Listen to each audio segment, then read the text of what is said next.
So, thank you. Can we turn the lights up so I can see who all my friends are?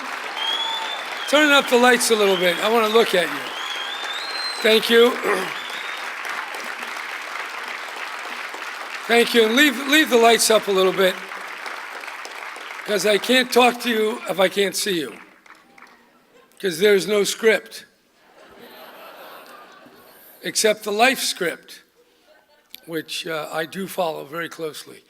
Anyway, the Arts Council started by the destruction of the Arts Commission, and that created great anxiety, if not loathing. And in those days, back in 1975, I was much younger, I think 41 years younger, and I thought that the commission needed a new birth. So I wiped out the old commission and said I'd start a new one, and we called it the Arts Council.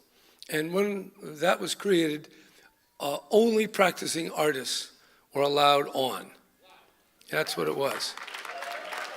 By the way, they weren't very good managers of anything, but so my thought was that the very act of creating the Arts Council would be an artistic act itself.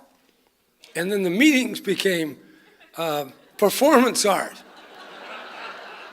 And, but still, it went on. There was a great alliance with what we called the imperial arts, as opposed to the neighborhood arts or the community arts. The imperial arts, of course, are the ballet, the opera, and the symphony. And Peter Coyote will come up after me, will explain how we made the big people get along with the neighborhood groups, and therefore we could get more money. And as a matter of fact, we did add, and I think he'll mention that, even in the face of Proposition 13 and cutting the budget, we did raise the money. So it's had a checkered history, shall we put it that way?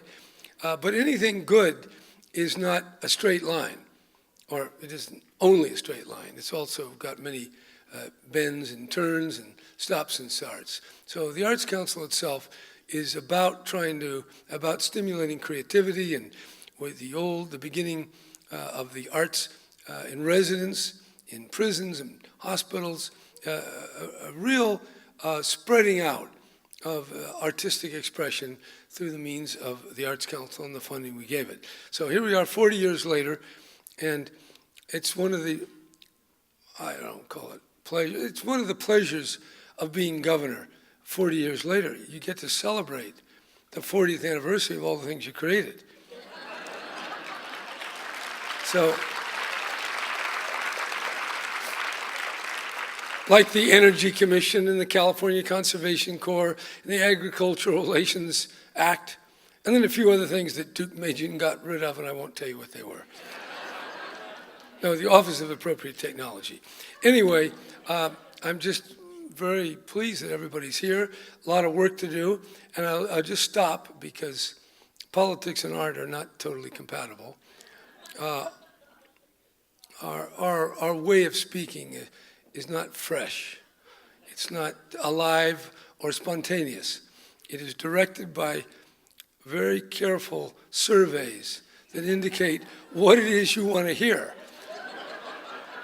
And so when I go to my next audience, my script will be different, because politics is reproducing your own subjectivity, yours. So it's kind of like looking in the mirror.